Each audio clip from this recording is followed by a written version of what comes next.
सद्गुरु साईनाथ महाराज की जय। सद्गुरु श्री साईनाथ शरद बाबू जी की जय। సాయి వంటి దైవంబు లేడోయి లేడోయి, ప్రజలందరి నోట సాయి నామం పలకాలి, సర్వత్రా సాయి రూపం రంజిల్లాలి, ముజ్జగాలు సాయి మహిమతో ముప్పిని గొనాలి. సాయి పదరవళులు మన హృదయ కుహరంలోని నిశ్శబ్ద నిషీధిలో ప్రతిధ్వనించాలి. ప్రణవనాద వీచికల్లా సాయి జ్ఞాన సౌరభాలు సర్వత్రా వ్యాపించాలి. ఆ సుజ్ఞాన సౌరభాల ఆస్వాదనలో మన మనసులు మత్తెక్కాలి. సాయి ప్రేమామృత ధారలు అంతటా నిరంతరం వర్షించాలి. ఆ ప్రేమామృత ధారలలో తడుస్తూ, ఆ జ్ఞాన సౌరభాల మత్తులో ఆనందంగా నర్తిస్తూ సాయి వంటి దైవంబు లేడోయి లేడోయి అని అందరూ ఏకకంఠంతో గానం చేయాలి. అదే నా ఆశ, ఆశయం, ఆకాంక్ష. అదొక మధుర స్వప్నం. ఆ స్వప్న సాఫల్యం కోసం శ్రీ సాయినాథుని అనన్య ప్రేమతో, ఆర్ద్రతతో ప్రార్థించటమే మనం చేయగలిగింది, చేయవలసింది. శ్రీ బాబూజీ.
सद्गुरु साईनाथ महाराज की जय। सद्गुरु श्री साईनाथ शरद बाबू जी की जय।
सच्चिदानंद सद्गुरु साईनाथ महाराज की जय। सद्गुरु श्री साईनाथ शरद बाबू जी की जय।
श्री सच्चिदानंद सद्गुरु साईनाथ महाराज की जय। सद्गुरु श्री साईनाथ शरद बाबू जी की जय। శ్రీ సాయినాథాయ నమః. శ్రీ సాయిబాబా సత్య చరిత్ర 29వ అధ్యాయం. నిన్నటి తరువాయి. అలాంటిదే మరొక రసభరితమైన కథను చెప్తాను. శ్రోతలు దాన్ని శ్రద్ధగా వినండి. భక్తి భావంతో వింటే అప్పుడు భక్తుల మనోరథాన్ని నెరవేర్చే కల్పవృక్షము, పరమ దయాపరులు అయిన సాయి తమ భక్తుల ఇచ్చలను విసుక్కోకుండా సదా సర్వదా ప్రేమతో ఎలా నెరవేరుస్తారో తెలిసి శ్రోతలకు ఆశ్చర్యం కలుగుతుంది. అది ఠాణే జిల్లా బాంద్రా తాలూకా పట్టణం. అది ఠాణే జిల్లాలో బాంద్రా తాలూకా పట్టణం. అక్కడ రఘునాథరావు టెండూల్కర్ అనే పేరుగల వ్యక్తి ఉండేవాడు. అతను తీవ్ర బుద్ధి, గంభీర స్వభావంతో ఉన్న బహుశ్రుతుడు. అంటే ఎన్నో గోష్ఠులను విన్న, ఎన్నో విషయాల గురించి తెలిసిన గొప్ప భక్తుడు అతను. అతను ఎప్పుడూ ఎంతో ఆనందంగా ఉంటూ సాయిపద కమలాల్లోని ఉపదేశం అనే మధువుపై ఆశతో సాయి నామాన్ని అఖండంగా జపిస్తూ ఆ భక్తిలో లీనమై ఉండేవాడు. స్వయంగా రచించిన అభంగాల సంగ్రహానికి అంటే సాయి రఘునాథ సావిత్రి భజనమాల పుస్తక రూపాన్నిచ్చి అందులో అతను సాయిబాబా లీలలను వర్ణించాడు. దాన్ని చదువుతుంటే నిజంగా అందులో అడుగడుగునా అనురాగ చిన్మయ చైతన్య ధారలు లిఖించే సాయియే కనిపిస్తారు. అతని భార్య పేరు సావిత్రి, అతని పెద్ద కొడుకు పేరు బాబు. వారిద్దరి విచిత్ర అనుభవాన్ని చూడండి. సాయి చరిత్రలోని విశేషాన్ని వినండి. ఓసారి వైద్య కళాశాలలో ఇంగ్లీషు వైద్య విద్యలో శిక్షణ పొందుతున్న బాబు మనసుకి తాను పరీక్ష పాస్ అయ్యే విషయంలో సంశయం రావడం వల్ల పరీక్షకు వెళ్ళకూడదనుకున్నాడు. అతను రాత్రినే పగలుగా చేసి ఎంతో శ్రమించి చదివాడు. ఒకసారి సహజంగా ఒక జ్యోతిష్యుడిని నేను పరీక్ష పాస్ అవుతానా అని అడిగాడు. అప్పుడు ఆ జ్యోతిష్యుడు పంచాంగం పుటలు తిరగేసి గ్రహస్థానాలను చూసి వ్రేళ్లతో రాశి నక్షత్రాలను లెక్కబెట్టి మొహాన్ని విచారంగా పెట్టి బాబు వైపు చూసి ఇలా అన్నాడు, నీవెంతో శ్రమపడ్డావు, కానీ ఈ సంవత్సరం నీ గ్రహస్థితి బాగాలేదు. వచ్చే సంవత్సరం చాలా బాగుంది. వచ్చే సంవత్సరం పరీక్ష నిస్సంశయంగా పాస్ అవుతావు అన్నాడు. ఇది విని విద్యార్థి మనసులో దిగ్భ్రాంతి చెందాడు. అతనికి భయం వేసింది. ఒకవేళ తను పడ్డ శ్రమ వృధా అయితే ఇక పరీక్ష కూర్చోవడం వల్ల మాత్రమే ప్రయోజనం ఏముంటుంది అనిపించింది. కొన్ని రోజులకి ఆ విద్యార్థి తల్లి షిరిడి వెళ్ళింది. సాయిబాబా చరణాలపై శిరసు పెట్టి నమస్కరించినప్పుడు బాబా ఆమెను కుశల ప్రశ్నలు వేశారు. పిల్లవాడి పరీక్ష సమాచారం బయటపడింది. ఆ తల్లి దీనంగా బాబాతో ఇలా అంది, గ్రహాలు అనుకూలంగా ఉంటేనే పిల్లవాడు పరీక్ష రాస్తాడు. జ్యోతిష్కుడు జాతకం చూసి ఈ సంవత్సరం బాగలేదన్నారు. కనుక పిల్లవాడు పరీక్షకు చదువుకుని కూడా వ్రాయడం లేదు. బాబా, ఈ గ్రహాలు ఇలా ఎందుకు వక్రించాయి?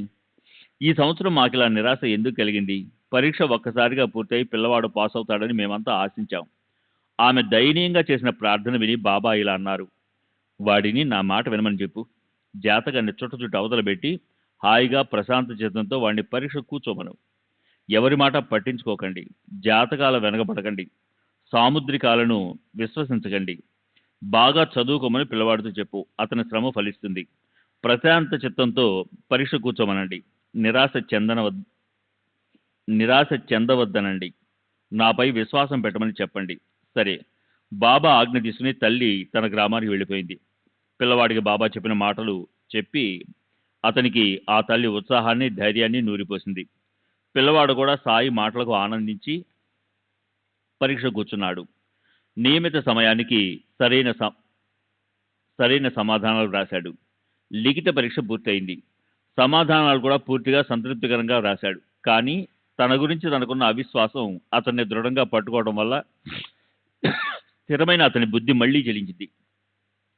పాస్ అవడానికి అవసరమైన చక్కటి జవాబులు రాశాడు. అయినా ఆ విద్యార్థికి అది అసంపూర్ణంగా అనిపించింది.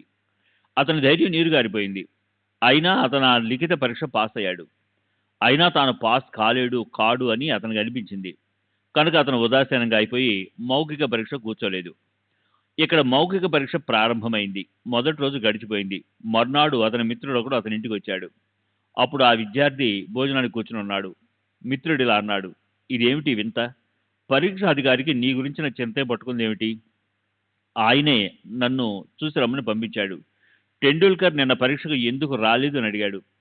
అప్పుడు నేను ఆయనతో లిఖిత పరీక్షలో పాస్ కానప్పుడు ఇక నోటి పరీక్షకు శ్రమపడి వెళ్ళడం ఎందుకని అతను ఉదాసీనంగా అయి ఇంట్లో అన్నాను. దానికి ఆ పరీక్షాధికారి నాతో, నీవు వెళ్ళి అతన్ని నీ వెంట పెట్టుకునిరా, లిఖిత పరీక్షలో అతను పాస్ అయ్యాడని అతనికి చెప్పు అన్నాడు. అది విన్న వెంటనే ఆ విద్యార్థి కలిగిన ఆనందం ఎంతని వర్ణించాలి. అతను సాయి మహారాజుకి ప్రార్థనాపూర్వకంగా నమస్కరించి ఒక్క క్షణం వారికి విశ్రాంతి తీసుకోకుండా గొప్ప ఉత్సాహంతో పరుగెత్తలు మొదలుపెట్టాడు. సరే, తర్వాత చాలా జరిగింది. పరీక్ష పాస్ అవ్వాలని అతని కోరిక నెరవేరింది. అతని మనసులోని కోరిక నెరవేర్చి బాబా అతన్ని తమ చరణాల్లో దృఢంగా లీనం చేసుకున్నారు. శ్రీ సచ్చిదానంద సద్గురు సాయినాథ్ మహారాజ్ కీ జై. సద్గురు శ్రీ సాయినాథ్ శరద్ బాబూజీ కీ జై.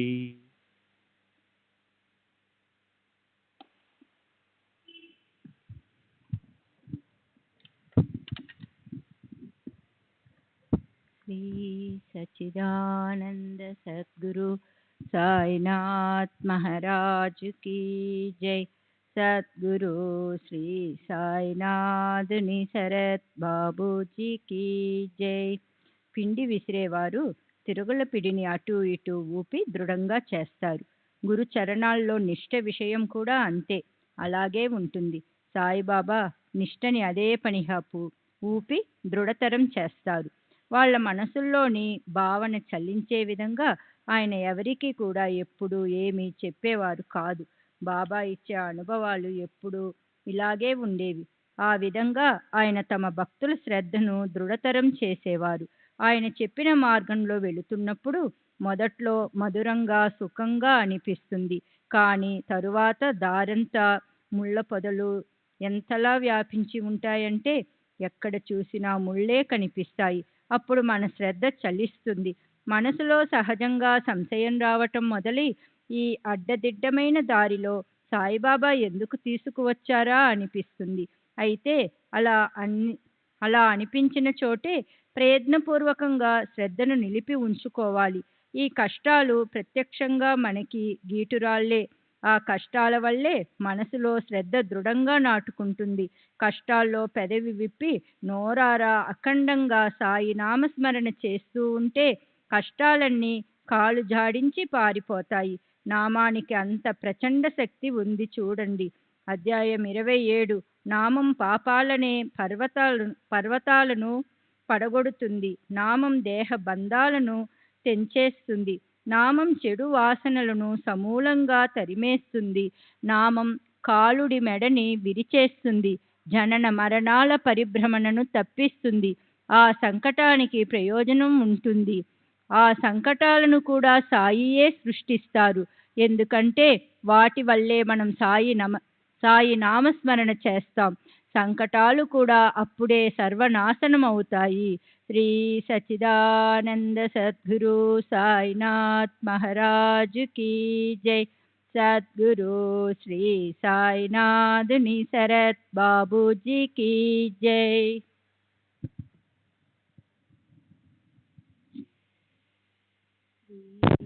సచ్చిదానంద సద్గురు సాయినాథ్ మహారాజ్ కీ జై.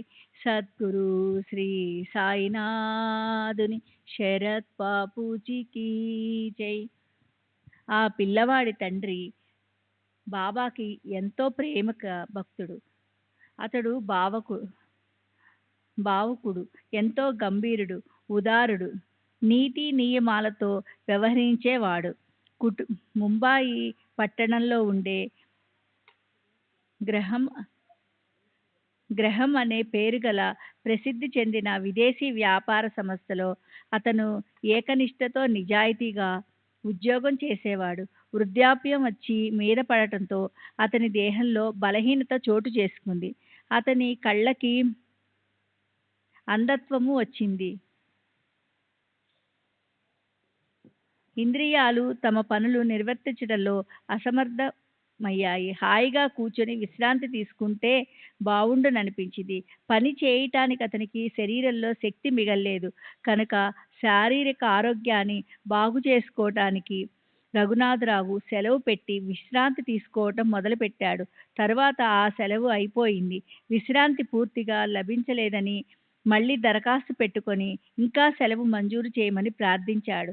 అయితే ఆ ఆఫీసు ముఖ్యాధికారి చాలా వివేచనాపరుడు, దయాగుణం కలవాడు.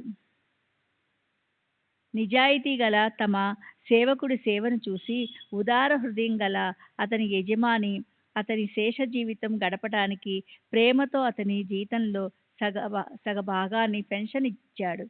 ఇది నిజానికి ప్రభుత్వ విధానం.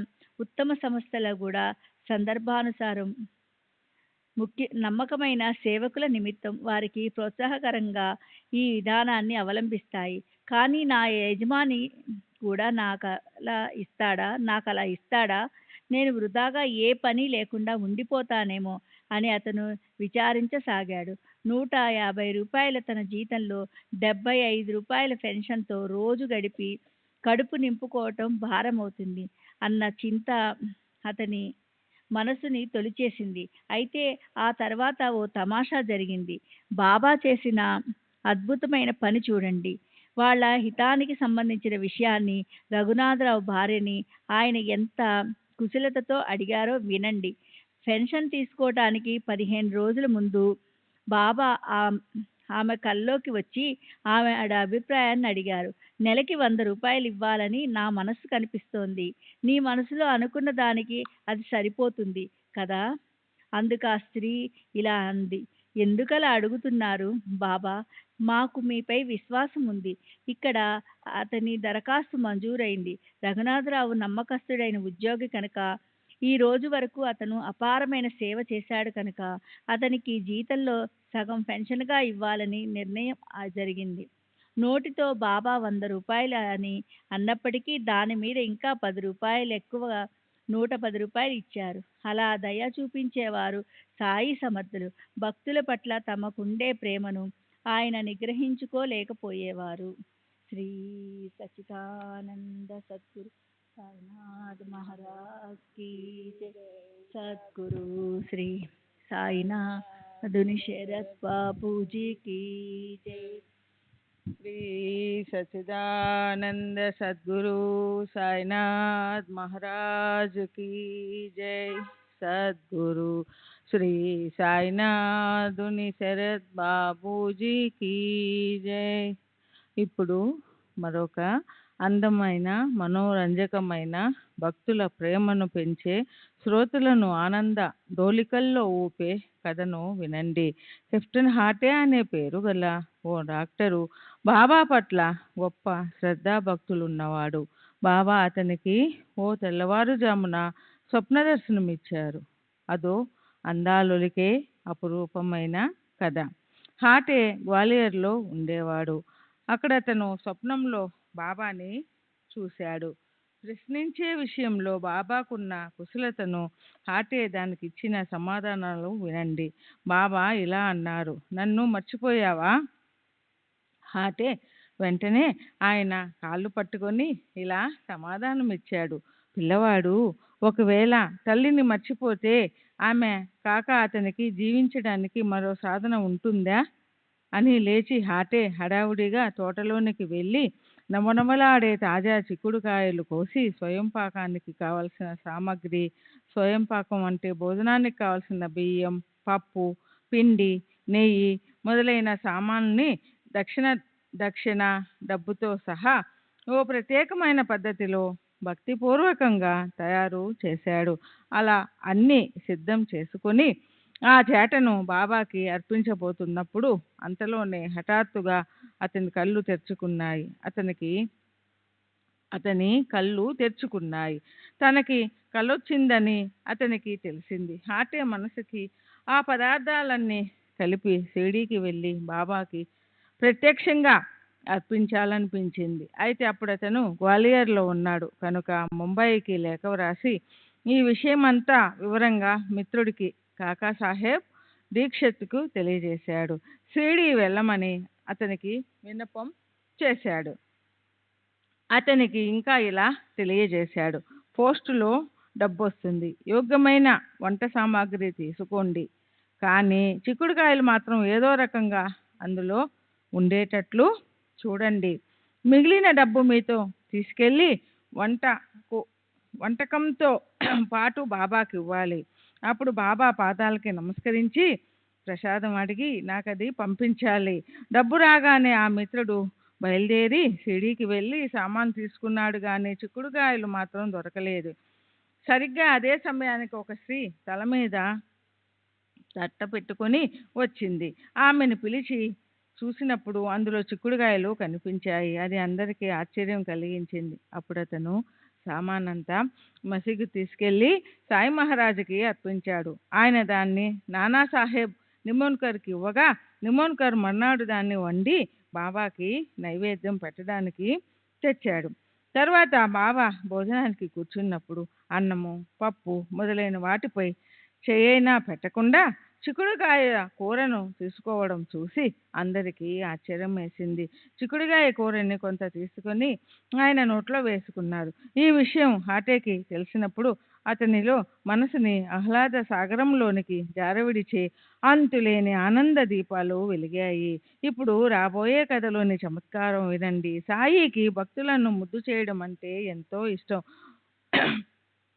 ఓసారి హాటే మనసులో సాయి హస్తస్పర్శతో పావనమైన ₹1 ఇంట్లో ఉంచుకోవాలని కోరిక కలిగింది. ఆ కోరికను సాయి నెరవేర్చారు కూడా.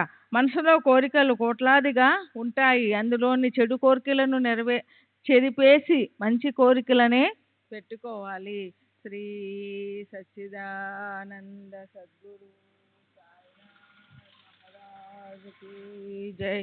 సద్గురు శ్రీ సాయినాథ్ శరత్ బాబూజీ. శ్రీ సచ్చిదానంద సద్గురు సాయినాథ్ మహారాజ్ की जय. సద్గురు శ్రీ సాయినాథుని శరత్ బాబూజీకి జై. మంచి కోరికలనే పెట్టుకోవాలి. సాయి కుశలత ఎలా ఉంటుందో చూడండి.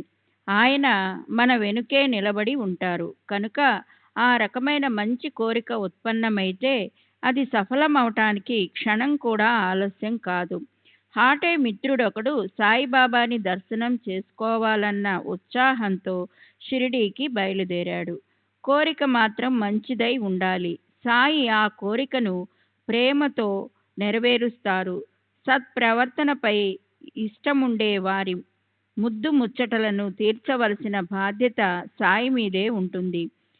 ఆ మిత్రుడికి హాటే ఎంతో ప్రేమతో ₹1 ఇచ్చి ఇలా అన్నాడు, మర్చిపోవద్దు, దీన్ని బాబా చేతికివ్వు. మిత్రుడు షిరిడీకి వెళ్ళగానే అతను వెంటనే బాబా దర్శనం చేసుకున్నాడు. ఆయన చరణాలపై మస్తకం పెట్టి నమస్కరించి ఆయన ఎదురుగా కూర్చున్నాడు. దక్షిణ కోసం బాబా తమ చేతిని ముందుకు చాచగానే అతను మొదట తన దక్షిణ ఇచ్చాడు. బాబా వెంటనే దాన్ని తమ జోబీలో వేసుకున్నాడు.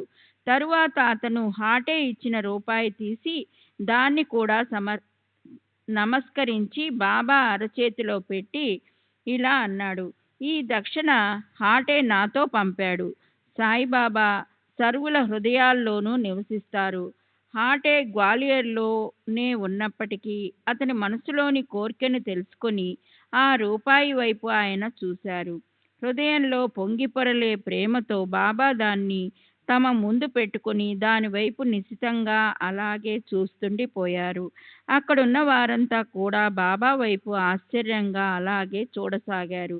కుడి చేతి బొటన వ్రేలితో ఆ ₹1ని పైకి ఎగరేసి పట్టుకోవటం మొదలెట్టారు బాబా.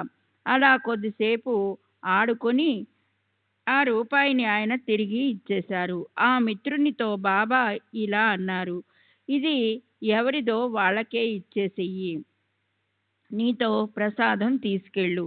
మాకు నీదేదీ వద్దు. హాయిగా విశ్రాంతిగా ఉండమని అతనితో చెప్పు. అప్పుడు ఆ మిత్రుడు బాబా పాదాలకి సాష్టాంగ నమస్కారం చేసి విభూతి ప్రసాదం తన దగ్గర పెట్టుకొని బాబా ₹1 నాణెమిచ్చి జరిగిన సమాచారమంతా చెప్పాడు. అది విని హాటే హృదయం ప్రేమ ప్రసూన పరిమళాలతో నిండిపోయింది. అతను మనసులో ఇలా అనుకున్నాడు, నా ఉద్దేశం తెలుసుకొని బాబా నా మనసులోని కోర్కెలను సఫలం చేశారు. హాటే మనసుకలా అనిపించింది. అది అతని స్వంత అభిప్రాయం. మహాత్ముల యోచన, వారి ఉద్దేశము ఎవరికైనా మాత్రం ఎలా తెలుస్తాయి? హాటేకు కలిగిన భావం నిజమే అనుకుంటే ఇప్పుడు మరో అనుభవాన్ని చూడండి. అది దీనికి పూర్తిగా విరుద్ధంగా ఉంటుంది. మహాత్ముల మనసులో ఏముంటుందో అది వారికే తెలుస్తుంది. సత్పురుషుల మనసులోది సత్పురుషులకే తెలుస్తుంది. కొందరి ₹1 తిరిగి ఇచ్చేస్తారు, మరికొందరివి జోబీలో వేసుకుంటారు. దానికి అర్థం ఏమై ఉంటుందో, బాబా మనసులో ఏముందో ఎవరు చెప్పగలరు? దానికి కారణం ఆయనకే తెలియాలి. మనం కేవలం ఆ చమత్కారం చూడాలంటే అలాంటి సందర్భాన్ని పోనీకుండా విశేషమైన ఆ కథను వినండి. ఒకసారి బాబా మీద అపారమైన ప్రేమ ఉన్న వామన్ నార్వేకర్ అనే పేరుగల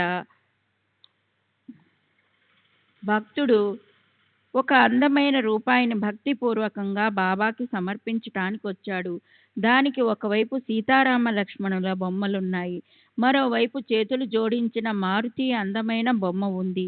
దాన్ని బాబాకి అర్పించటంలో అతని మనసులోని కోరిక ఏమిటంటే, దాన్ని బాబా చేతి స్పర్శ అవగానే విభూతి ప్రసాదంతో కలిపి దాన్ని తిరిగి ఇంటికి తీసుకెళ్ళాలి. కనుక అతను దాన్ని బాబా చేతిలో పెట్టాడు. అందరి మనోగతాలు బాబాకి తెలుసు. అయినా ఆ రూపాయి చేతిలో పడగానే బాబా దాన్ని వెంటనే తమ జోబిలో వేసుకున్నారు. మాధవరావు వామన్రావు మనసులోని కోరికను బాబాకి చెప్పాడు. ఆ రూపాయిని తిరిగి ఇవ్వమని బాబాని ఎంతగానో బ్రతిమాలాడు. కానీ బాబా వామన్రావు ఎదుటే మాధవరావుతో ఇలా అన్నారు, అతనికి ఎందుకు ఇవ్వాలి, దీన్ని మనమే ఉంచుకోవాలి. బాబా ఇంకా ఇంకా ఇలా అన్నారు, ఒకవేళ అతను దీనికి ధరగా 25 రూపాయలు చెల్లిస్తే అతనికి దీన్ని తిరిగిస్తాను. అప్పుడు వామన్రావు ఆ ఒక్క రూపాయి కోసం హడావిడిగా అందరినీ అడిగి 25 రూపాయలు పోగు చేసి బాబాకిచ్చారు. కానీ బాబా వాటిని కూడా జోబిలో వేసుకుని ఇలా అన్నారు, రూపాయలు రాసిపోసి ఇచ్చినప్పటికీ అది ఈ రూపాయితో సమానం కాదు. దాని ముందు ఇది తక్కువే. శ్యామా, దీన్ని నువ్వు తీసుకో, నీ దగ్గరుంచుకో, పూజ గదిలో పెట్టి పూజించు. అప్పుడు ఇలా ఎందుకు చేశారు అని బాబాని అడిగే ధైర్యం ఎవరికుంటుంది? సాయిబాబాకి యోగ్యాయోగ్యాలు ఏమిటో తెలుసు. ఇచ్చినా తీసుకున్నా అన్నిటికీ ఆయనే సమర్థులం. సరే, ఇప్పుడు ఈ కథ ముగించి శ్రోతల మనసులకి విశ్రాంతినిద్దాం. దానివల్ల ఇప్పుడు విన్న ఈ కథ మనన నిధిధ్యాసలు జరుగుతాయి.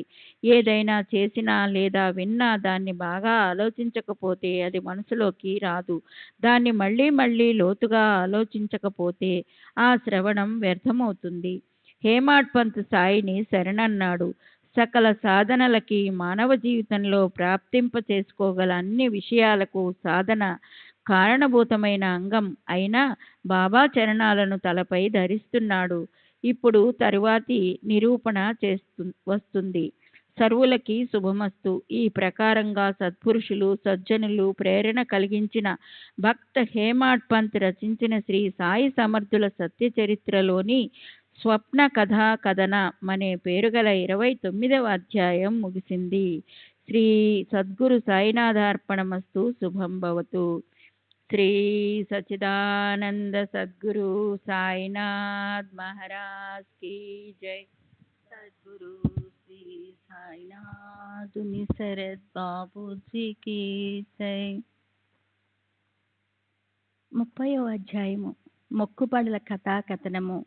మాధవరావు తల్లి మొక్కు గురించి, అంటే తన కోరికలేవో నెరవేరాక తాను ఏదో ఒక కృత్యము చేయాలి, లేదా దేవుడికి తనదేదైనా వస్తువు సమర్పించాలి అని చేసిన ప్రతిజ్ఞ గురించే స్వప్న దర్శనం గురించిన ఇతర కథల గురించి చెప్పటము.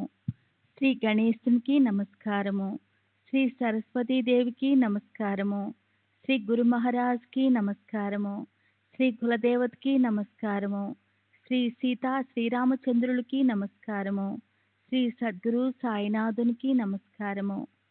ఓ భక్తవత్సల, భక్తులపై ప్రేమ చూపేవాడు, కరుణాలయ, కృపకు నిలయమైనవాడు, సదాయ అంటే దయాపరుడు సాయినాథ మీకు నమస్కారము. మీ కేవలం దర్శనంతో వ్యధల కబంధ హస్తాలతో నలిగే భక్తులకు సంసారంలోని భయాన్ని మీరు దూరం చేస్తారు, వారి సంకటాలను నశింపచేస్తారు. సత్పురుషులు శిరస్సుపై ధరించిన రత్నము అంటే మహాత్ములో శ్రేష్ఠులైన సాయినాథ, మొదట మీరు ఆకార గుణరహితంగా అంటే ఇక్కడ గుణరహితంగా ఉన్నారు. తర్వాత భక్తుల భావభక్తి అనే దారాలకు కట్టబడి ఆకారము గుణాలతో సహా ప్రకటమైనారు. ఇక్కడ గుణము అంటే శబ్దానికి శ్లేష అంటే స్వభావము, దారము అనే 2 అర్థాలున్నాయి. తమ భక్తులను అలాంటప్పుడు మీరు ఆ కార్యాన్ని వదలటమన్న ప్రశ్నే లేదు. మీ 2 పాదాలను పట్టుకున్న వారి పాపాలన్నీ నశిస్తాయి. పూర్వజన్మ సంస్కారాలు ఉదయించి వారి మార్గము నిర్భయంగా నిష్కళంకంగా అవుతుంది. మీ చరణాలు గుర్తొచ్చి కాశీ లాంటి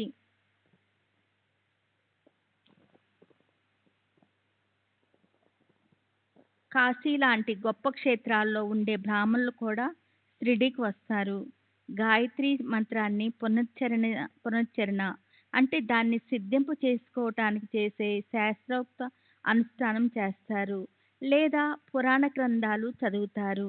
శుద్ధి చేయటం అనే విధి జరగట జరగనటువంటి ఏమాత్రమూ శక్తి లేని మాకు ఇక భక్తి అనే ఆలోచన ఏముంటుంది? సర్వులు మమ్మల్ని వదిలేసినప్పటికీ సాయిబాబా మాత్రం మమ్మల్ని దూరం చేయరు. ఆయన ఎవరిపై కృప చూపిస్తారో వారికి ఊహకందనంత గొప్ప సామర్థ్యం ప్రాప్తిస్తుంది. ఆత్మ, అనాత్మ అంటే ఆత్మ నుంచి వేరైన ఇతర వస్తువులు లోని తేడా తెలుసుకోగల లాభము, దానితో పాటు ఆత్మజ్ఞానం అనే లాభం కూడా కలుగుతుంది. సాయిబాబా నోటి నుంచి వచ్చే మాటలు వినాలన్న ఆదుర్దాతో భక్తులు పిచ్చివాళ్ళైపోయి ఆయన ప్రతి ఒక్క మాటని తమ మనసుల్లో ముద్రించుకుంటారు. శ్రద్ధతో ఆ మాటల్లోని ప్రతి అక్షరాన్ని నిజంగా అనుభవిస్తారు. తమ భక్తుల మనసుల్లోని ఇచ్చ అంటే సాయిబాబాకి పూర్తిగా తెలుసు. అది నెరవేర్చడానికి ఆయనే సమర్థులు. కనుకే ఆయన భక్తులు కృతార్థులవుతారు. తమ కార్యసిద్ధిని ప్రాప్తింప చేసుకుంటారు. ఓ సాయినాథ, పరుగున వచ్చి నన్ను కలవండి. మీ చరణాల్లో నేను మస్తకాన్ని పెడుతున్నాను. నా అపరాధాలన్నీ మర్చిపోండి. ఈ దాసుడు చింతలను దూరం చేయండి. ఈ ప్రకారంగా సంకటాలతో పీడించబడే భక్తులు సాయినాథుని స్మరణ చేసినప్పుడు వారి భయగ్రస్త చిత్తాలకు శాంతినిచ్చేవారు ఆయనొక్కరే. దయామృత సాగరులైన సాయినాథులు నాపై కృపాసుధా జలపాతాలు వర్షించినందువల్లనే ఈ శుభప్రదమైన గ్రంథాన్ని చదువర్ల ముందు నేను పెట్టగలుగుతున్నాను. లేకపోతే ఈ గ్రంథాన్ని రచించడానికి నాకున్న అర్హత ఏపాటిది? అసలు ఈ బాధ్యతను ఎవరైనా తీసుకునేవారేనా? ఆయనే ఆ బాధ్యతను తీసుకున్నారు కనుక ఇక నా తలపై భారమేముంటుంది?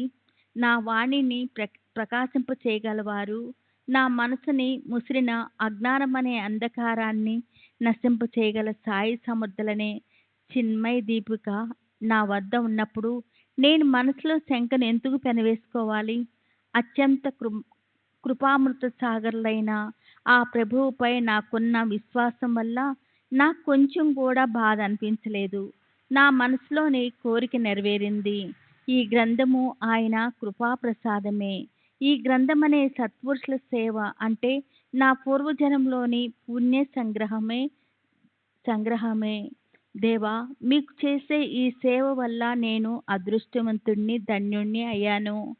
గడిచిన అధ్యాయంలో ఎంతో దయాపరులైన సాయినాథులు తమ భక్తులకు అనేక రకాలుగా అనుభవాలిచ్చి ఎలాంటి శిక్షణ ఇచ్చేవారో మీరు విన్నారు. ప్రస్తుతము అధ్యాయంలో సప్తశృంగి దేవి యొక్క ఉపాసకుడి మధురమైన ఆనందదాయకమైన కథను వినండి. దేవుడు, దేవతలు తమ భక్తులను, మహాత్ములను స్వాధీనం చేయటం అనేది ఒక చమత్కారము. దాన్ని పరిశీలనాత్మక దృష్టితో చూడండి. సాయి మహారాజ్ కథలు అనేకము. ఒకదానికన్నా మరొకటి అద్భుతము. ఈ కథ వినసొంపుగా ఉంటుంది. జాగ్రత్తగా వింటే సంతోష సౌవర్ణ వీధుల్లోకి నెట్టే తృప్తి మీకు కలుగుతుంది. మీకు సాయిబాబా మహిమ, వ్యాపకత తెలుస్తాయి. విమర్శకులు, తర్కాలు చేసేవాళ్ళు, వాద వివాదాలు చేసేవాళ్ళు ఈ కథలను పట్టించుకోకండి. ఇక్కడ వాద ప్రతివాదాలొద్దు. అపారంగా గాఢ ప్రేమ కావాలి.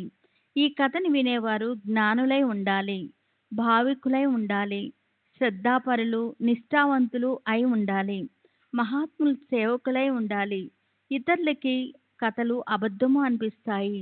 సాయినాథుల లీలలనే ఈ కల్పవృక్షము ఫలపుష్పాలతో నిశ్చయంగా విరగబడి ఉంటుంది. గొప్ప అదృష్టవంతులైన భక్తులే ఈ ఫల పుష్పాదులను ఆ వృక్షం నుంచి క్రిందకి దింపగలుగుతారు. ఈ పరమ పవిత్రమైన కథ పరమార్థం మీద కోరిక పెట్టుకునే వారికి మోక్షాన్ని ప్రాప్తింపచేయగల సమస్త సాధనాల్లో ముఖ్యమైన సాధన. అందరికీ శ్రేయస్సు కలిగించగలది. జడజీవులను సహజంగా ఉద్ధరించగల ఈ సాయి కథామృత పానము జగత్తులో జనులకు తృప్తి కలిగించగలది. మోక్షాన్ని కోరుకునే వారికి మోక్ష సాధన. ఇక్కడ ఒక కథను చెప్తుంటే మరెన్నో కథలు గుర్తొస్తున్నాయి కనుక హేమడ్ పంతు శ్రోతలకు వినమని నమ్రతతో కోరుకుంటున్నాడు. అలా ఒక్కో కథను చెప్తుంటే సాయి లీలామృత రసంలోని మాధుర్యం పెరిగి సంసారం అనే బడభానంలో బాధలు పడేవారికి తృప్తి కలుగుతుంది. సాయి యొక్క కార్యదక్షత ఇదే. శ్రీ సచిదానంద సద్గురు సాయినాథ్ మహారాజ్ కీ జై. సద్గురు శ్రీ సాయినాథుని శరత్ బాబూజీ కీ జై.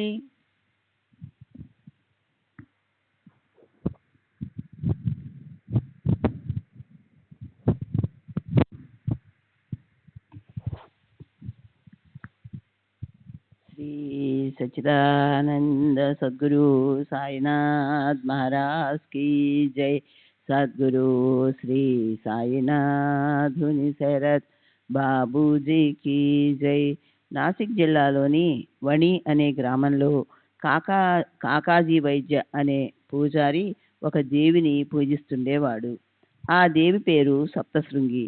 పూజారి మనసులో చాలా అస్థిరత చోటు చేసుకుంది. భయంకర కష్టాల కొలిమిలో కాలిపోతూ సంసారంలో బాధలు పడ్డాడు. సంసార దారుణి చక్ర పరిభ్రమణతో మనసు బొంగరంలాగా గిరగిరా తిరుగుతుంది. శరీరం ఇటు అటు తూలుతుంది. శాంతి క్షణమైనా ఉండదు. కనుక దుఃఖితుడైన కాకాగారు చింత నుంచి ముక్తి పొందడానికి దేవాలయానికి పోయి దేవి కరుణను యాచించాడు. అతను మనసులో చేసుకున్న ప్రార్థనను విని అతని భావభక్తిని చూసి దేవి ప్రసన్నురాలైంది. అదే రాత్రి అతనికి వచ్చిన ఆ కళేమిటో, ఆ చమత్కారమేమిటో శ్రోతలు వినాలి. దేవి సప్తశృంగి మాత కాకాగారి స్వప్నంలోకి వచ్చి ఇలా అంది, నువ్వు బాబా దగ్గరికి వెళ్ళు, నీ మనసుకు శాంతి కలుగుతుంది. ఈ బాబా ఎవరు, ఎక్కడుంటారు అన్న వివరాలు దేవి చెప్తుందని కాకా మనసులో ఉత్సాహపడ్డాడు. కానీ అప్పుడే అతనికి కళ్ళు తెరుచుకున్నాయి. కల కూడా వెంటనే ముగిసింది. అతని జిజ్ఞాస మాత్రం అలాగే ఉండిపోయింది. దేవి చెప్పిన ఈ బాబా ఎవరు అని కాకాగారు ఆలోచించారు. ఈ బాబా అంటే బహుశా త్రయంబకేశ్వరుడై ఉండాలని కాకాగారి మనసుకి నిశ్చయంగా అనిపించింది. త్రయంబకేశ్వరుని దర్శనం చేసుకోవడానికి అతను వెంటనే అక్కడికి వెళ్ళాడు. కానీ అతని మనసులోని అశాంతి చల్లారలేదు. కాకాగారు త్రయంబకేశ్వరంలో 10 రోజులున్నారు.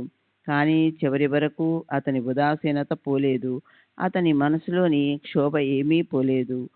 అస్వస్థత శాంతించలేదు. పైగా రోజుకి నిరుత్సాహం పెరిగిపోయింది. రోజు పొద్దున్నే స్నానం చేసి రుద్రాధ్యాయ ఆవర్తన చేసి శివలింగం మీద సతతము అభిషేకధారలు వర్షించేవాడు. కానీ మనసులో అశాంతి అలాగే ఉండేది. కాకాగారు వణికి తిరిగి వచ్చాడు.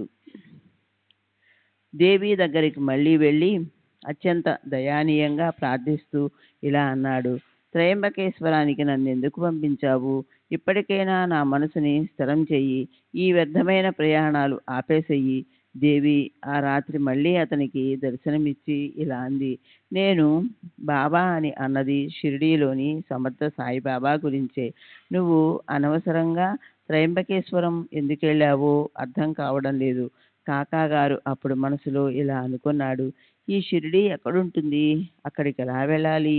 బాబా ఎవరో నాకు తెలియదు.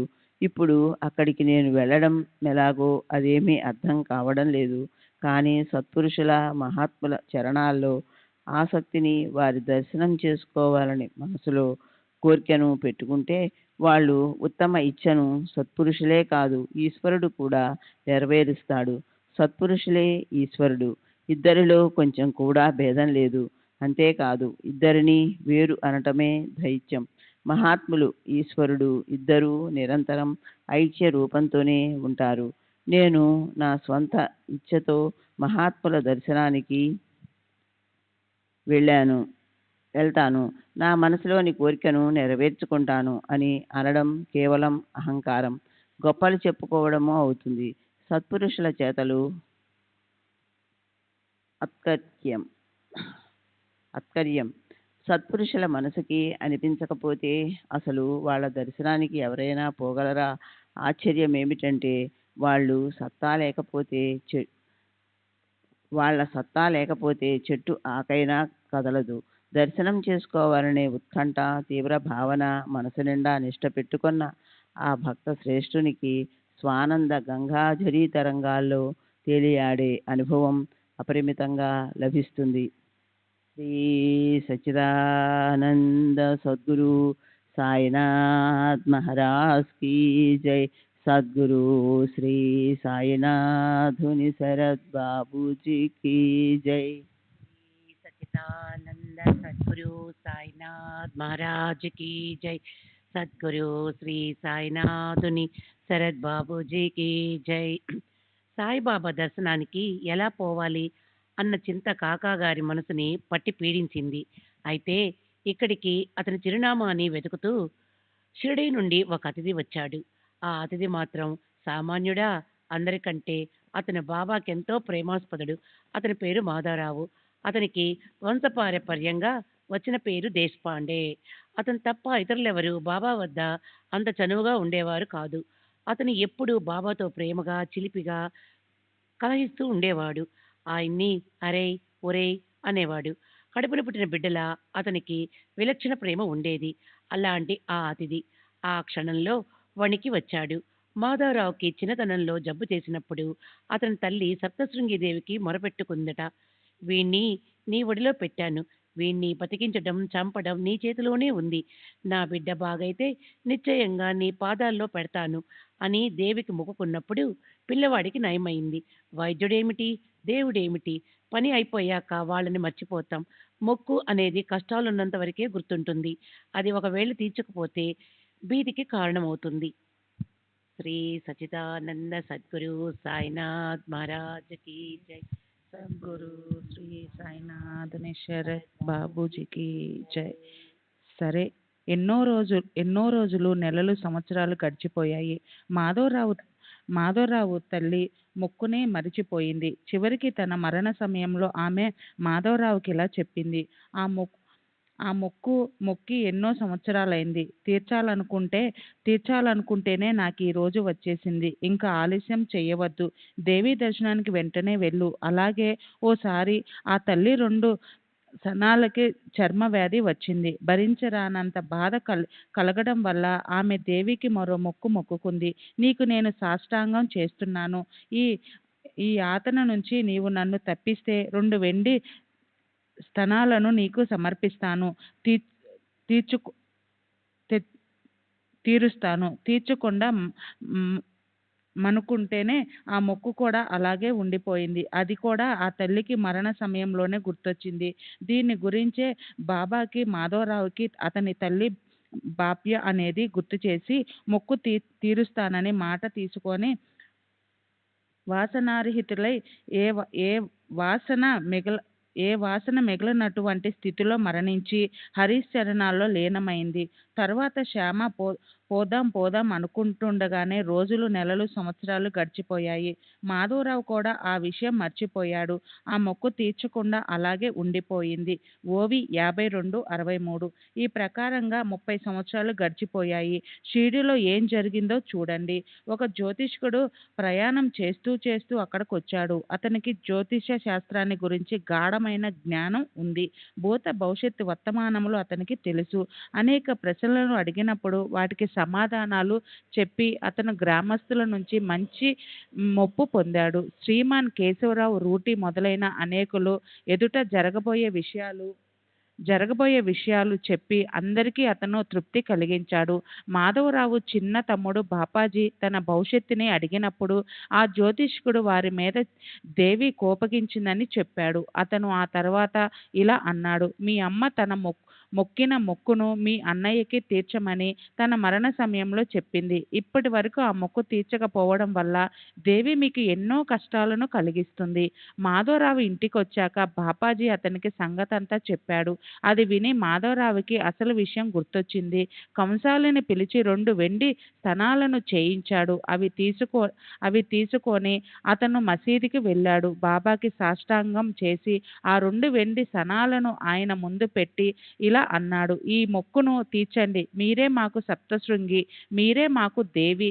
ముందు మొక్కుకున్న విధంగా ఇచ్చే మొక్కుబడిగా వీటిని తీసుకోండి. ఇవి తీసుకొని శాంతించండి. దానికి బాబా ఇలా అన్నారు: సప్తశృంగి మందిరానికి వెళ్ళి ఆమెకి ఇవ్వు. నీ చేత్తో ఆ సుందర స్తనాలను ఆమె చరణాలపై పెట్టు. శ్రీ సచ్చిదానంద సద్గురు సాయినాథ్ మహారాజ్ की जय। सद्गुरु श्री साईनाथ शरद बाबू जी की जय। श्री सच्चिदानंद सद्गुरु साईनाथ महाराज की जय। सद्गुरु श्री साईनाथ शरद बाबू जी की जय।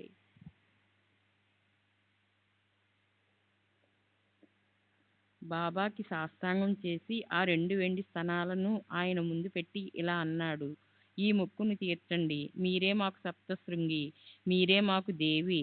ముందు మొక్కుకున్న విధంగా ఇచ్చే మొక్కుబడిగా వీటిని తీసుకోండి. ఇవి తీసుకుని శాంతించండి. దానికి బాబా ఇలా అన్నారు: సప్తశృంగి మందిరానికి వెళ్ళి ఆమెకే ఇవ్వు. నీ చేత్తో ఈ సుందర స్తనాలను ఆమె చరణాలపై పెట్టు. బాబా అన్న మాటలు విని మాధవరావు మనసుకి కూడా అదే ఆలోచన వచ్చి అతను దేవీ దర్శనానికి వెళ్ళడానికి నిశ్చయించుకుని ఇల్లు వదిలి బయలుదేరాడు. అతను బాబా దర్శనం చేసుకున్నాడు.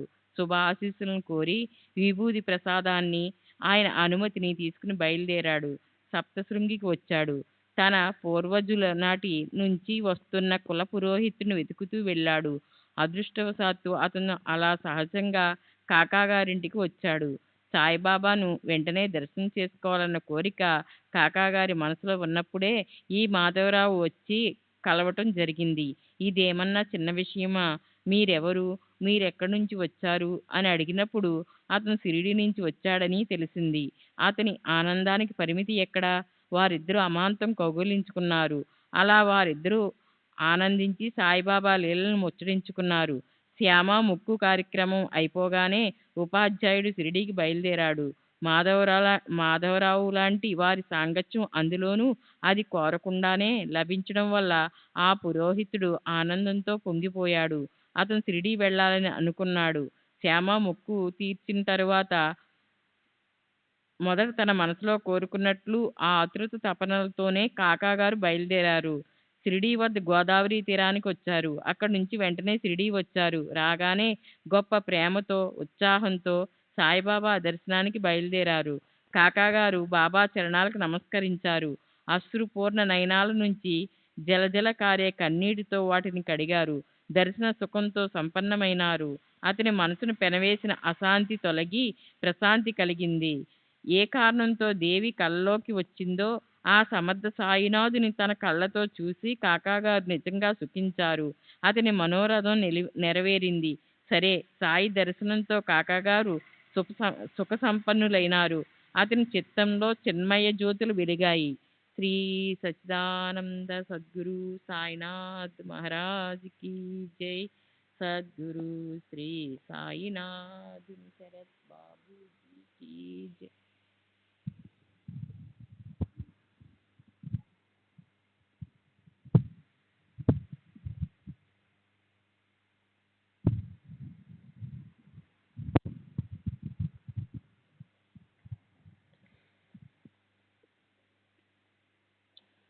श्री सच्चिदानंद सद्गुरु साईनाथ महाराज की जय।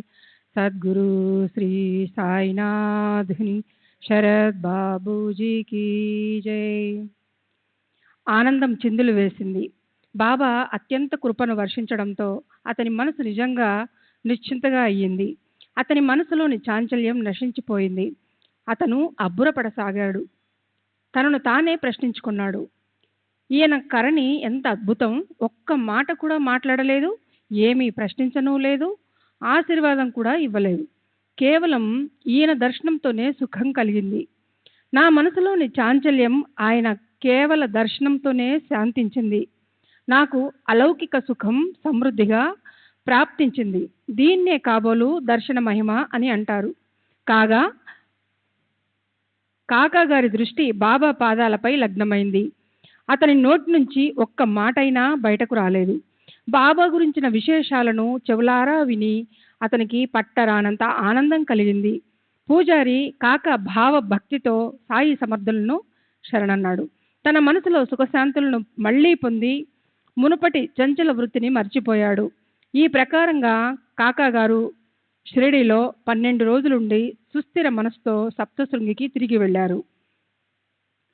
కళ నిజమవ్వాలంటే కూడా ఆ కళ తెల్లవారుజామున వచ్చి ఉండాలి.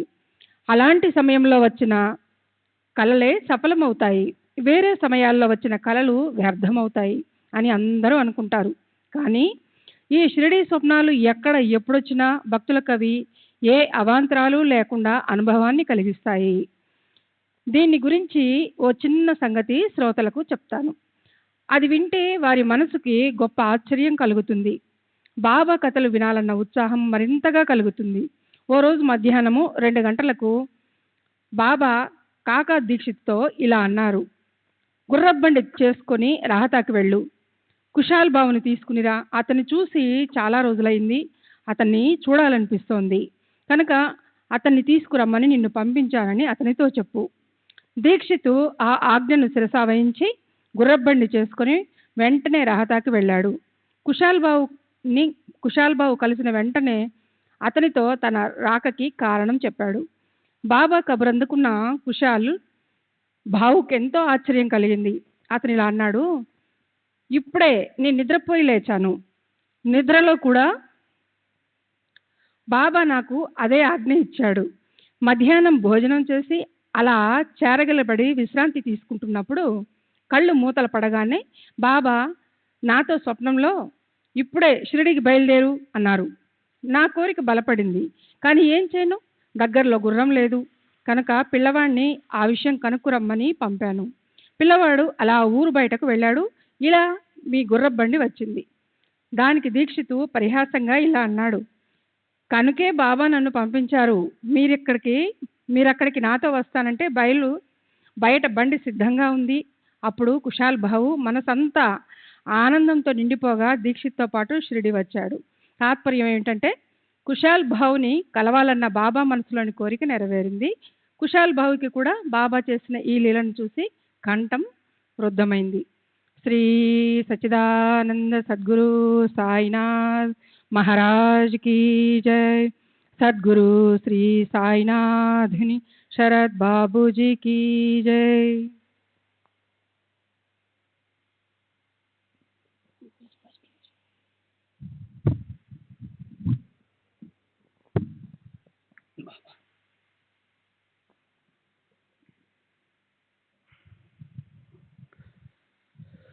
ఒకసారి బొంబాయిలో నివసించే రామ్లాల్ అనే పేరు గల ఒక పంజాబీ బ్రాహ్మణుడికి బాబా స్వప్న దర్శనమిచ్చారు. ఆకాశంలో వాయువు, రవి, వరుణి అనుగ్రహ ప్రభావంతో లోపల విషయముల గురించి, బయట విషయముల గురించి జ్ఞానం కలుగుతుంది. దాన్ని జాగ్రత్త అవస్థ అంటారు. సర్వ ఇంద్రియాలు, 5 జ్ఞానేంద్రియాలు, 5 కర్మేంద్రియాలు విశ్రాంతి తీసుకున్నప్పుడు జాగ్రత్తావస్థలో మనసులో ముద్రింపబడిన విషయంలో మేల్కొని గ్రాహ్య అంటే స్వీకరించటానికి యోగ్యమైన విషయాలు, గ్రాహక వాటిని స్వీకరించేవారు రూపంలో మనసులోకి వస్తాయి. అలా ఉంటుంది స్వప్న లక్షణం. కానీ రామ్లాల్ స్వప్నం విలక్షణమైనది. అతనికి బాబా రూపము, గుణము తెలియవు. అతను ఎన్నడూ ఆయనను దర్శించలేదు. అయినా అతనితో బాబా నా దగ్గరకు వచ్చి వెళ్ళు అన్నారు. ఆకారంలో ఆయన సాధువులా అనిపించారు. కానీ ఆయన ఎక్కడుంటారో అతనికి తెలియదు. రామ్లాల్ మేలుకొని సుదీర్ఘంగా ఆలోచనలో పడ్డాడు. ఆ సాధువు దగ్గరికి వెళ్ళాలని అతని మనసుకు అనిపించింది. కానీ ఆయన ఎక్కడుంటారో అతనికి తెలియదు. తమ దర్శనానికి ఎలా పిలుచుకుంటారో అది మాత్రమే ఆయనకు మనసుకు తలుక్కుమని తమ మనసుకు అనిపించింది. కానీ ఆయన ఎక్కడుంటారో అతనికి తెలియదు. తమ దర్శనానికి ఎలా పిలుచుకుంటారో అది మాత్రమే ఆయనకు తెలియాలి. అదే రోజు మధ్యాహ్నం దారి వెంట అలా వెళ్తుంటే ఒక దుకాణంలోని చిత్రాన్ని చూసి రామ్లాల్ మనసులో తలుక్కుమని మెరుపు మెరిసినట్లయింది. తనకి స్వప్నంలో కనిపించిన రూపం అదేనని అతనికి అనిపించింది. వెంటనే అతను ఆ దుకాణదారుని వద్దకు వెళ్ళి అడిగాడు. తదేకంగా ఆ చిత్రాన్ని చూస్తూ ఈయన ఎవరు, ఎక్కడుంటారు అని అడిగినప్పుడు ఆయన సాయి సమర్థులని, షిరిడిలో ఉంటారని తెలిసాక రామ్లాల్ శాంతించాడు. వెతకబోయిన తీగ కాలికి తగిలినట్లయింది. రామ్లాల్ షిరిడి వెళ్ళాడు. బాబా వద్ద ఆయన సమాధి వరకు అక్కడే ఉండిపోయారు. తమ భక్తుల కోరికలు నెరవేర్చాలి, వారిని దర్శనం కోసం రప్పించాలి, వారి స్వార్థాన్ని పరమార్థాన్ని సాధింపచేయాలి అన్నదే బాబా ఉద్దేశం.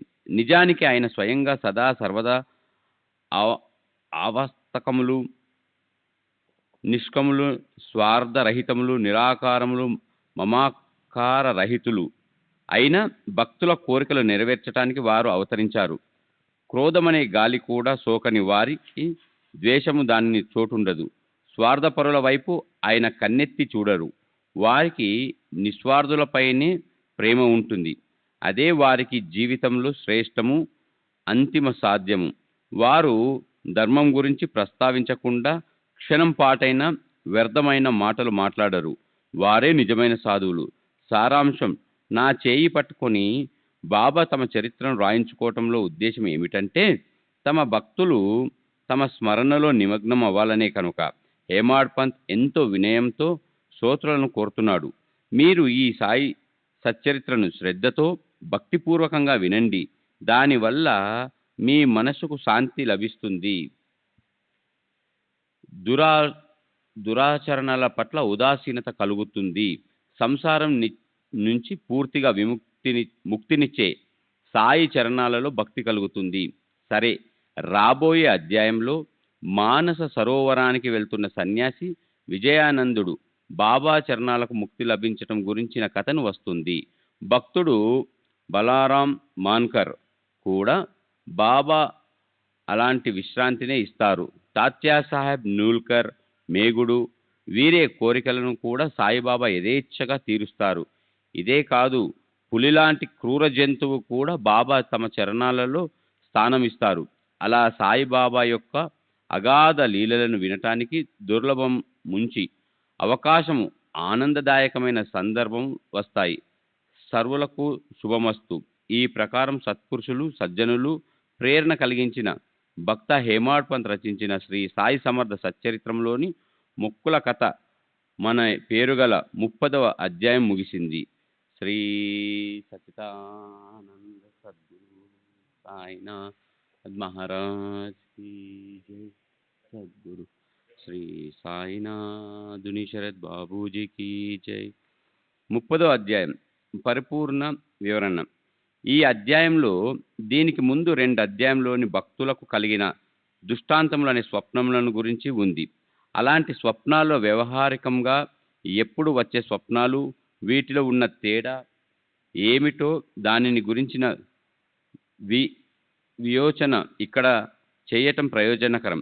మేలుకొన్నప్పుడు తాము ఏ విషయాన్ని గురించి చూస్తారో, అనుభవిస్తారో తమ మనసులో తమ స్వభావానుసారం ఆలోచన ప్రకారం ఏది గాఢంగా ముద్రించుకొని ఉంటుందో అదే వాళ్ళ స్వప్నంలో చూస్తారు. ముఖ్యంగా స్వప్నంలో వచ్చే అనుభవాలలో తమ మూల స్వభావానికి స్వప్నంలో కనిపించే వ్యక్తులు లేదా పదార్థాలకు భావపరమైన సంబంధం ఉంటుంది. ఉదాహరణకి, మనకి ఒకానొక వ్యక్తిపై ప్రేమ ఉంటే అతని స్వరూపం స్వప్నంలో కళ్ళ ముందు కనిపించి మనకి ఆనందం కలుగుతుంది. అదే ఒకానొక వ్యక్తి పట్ల తిరస్కారం, వైరం, భయం ఉంటే అప్పుడు స్వప్నంలో మనం వారితో కలహిస్తాం, వాదిస్తాం లేదా భయపడి పారిపోతాం. కొన్నిసార్లయితే కల్పన మరింత పెరగటం వల్ల స్వప్నంలో మనం సంబంధం లేని ఎవరో వ్యక్తుల్ని, సంఘటనల్ని చూస్తాం. వీటితో తర్వాత జాగ్రత్త అవస్థలో మనకి ఎలాంటి సంబంధం ఉండదు. ఇంతకీ చెప్పొచ్చింది ఏమంటే, తెల్లవారుజామున వచ్చే కలలు నిజమవుతాయి.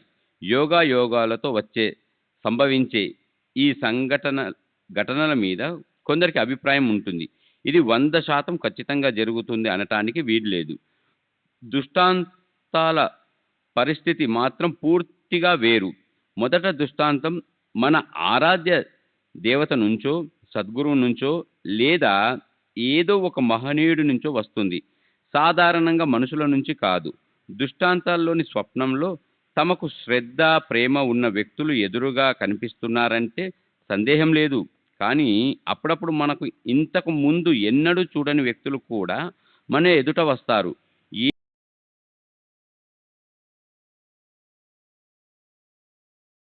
సంబంధం ఉండాలని లేదు. కానీ మళ్ళీ మేల్కొన్న తర్వాత దృష్టాంతం చూసిన సంఘటనలు, ఆదేశాలు 100% అనుభవంలోకి వస్తాయి. శ్రీ సచిదానంద సద్గురు సాయినాథ్ మహారాజ్ की जय. सद्गुरु श्री साईनाथ शरद बाबूजी की जय.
श्री सच्चिदानंद सद्गुरु साईनाथ महाराज की जय.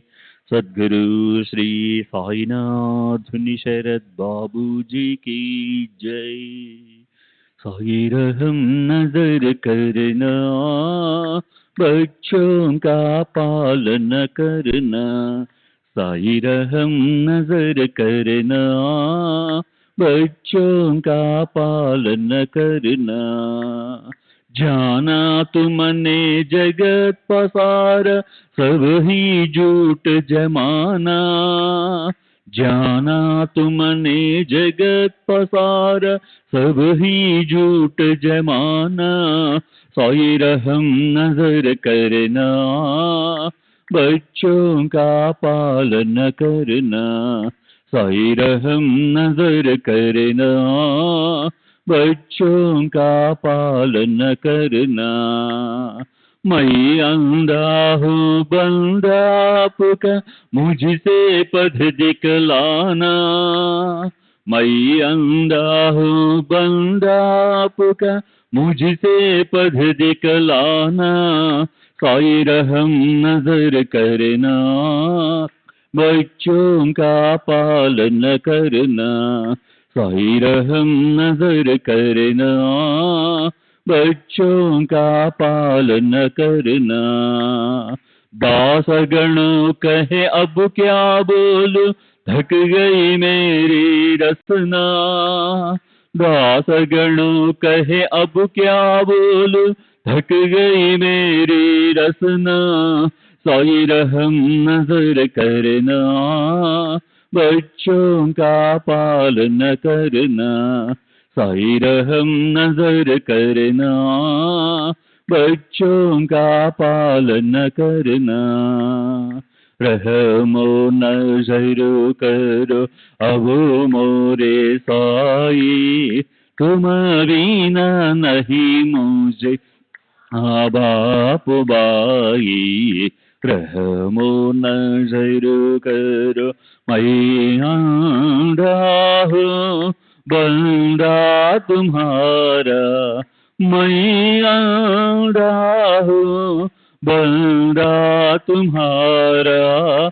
मैं ना जानू, मैं ना जानू, मैं ना जानू अल्लाह इलाही।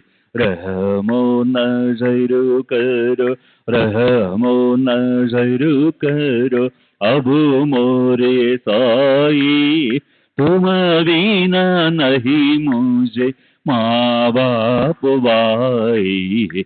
रहमो नजर करो काली जमाना मैंने गमाया, काली जमाना मैंने गमाया।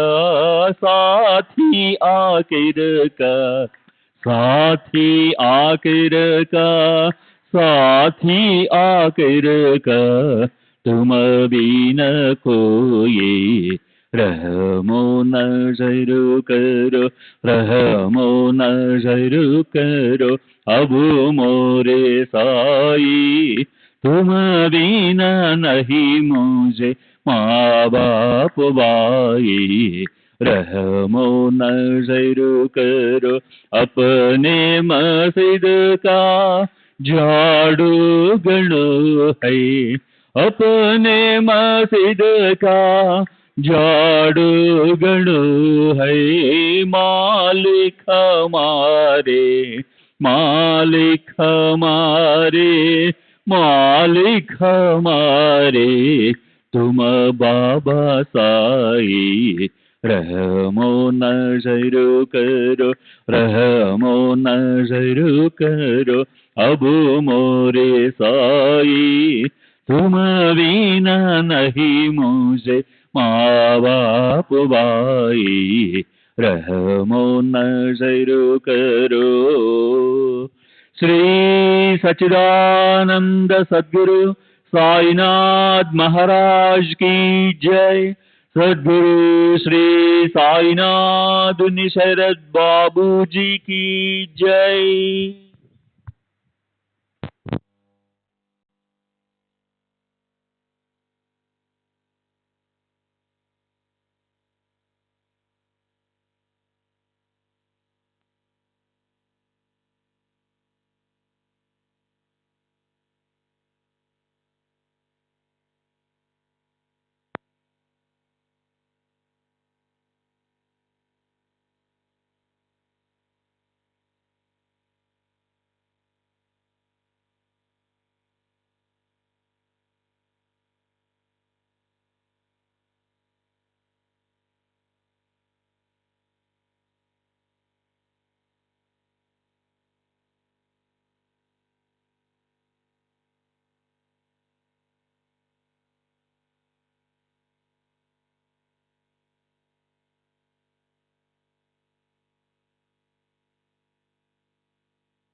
श्री सच्चिदानंद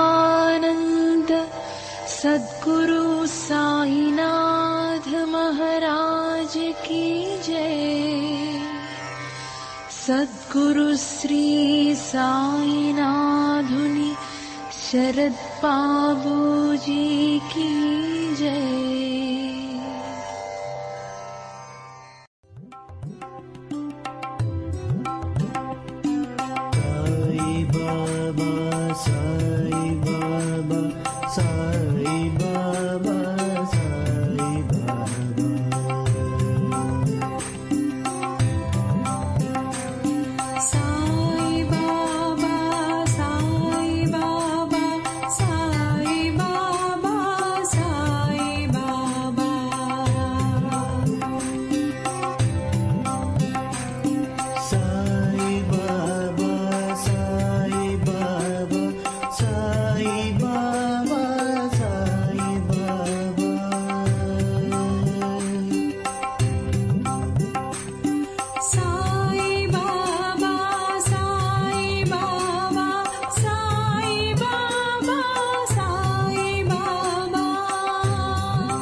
Sai Baba, Sai Baba.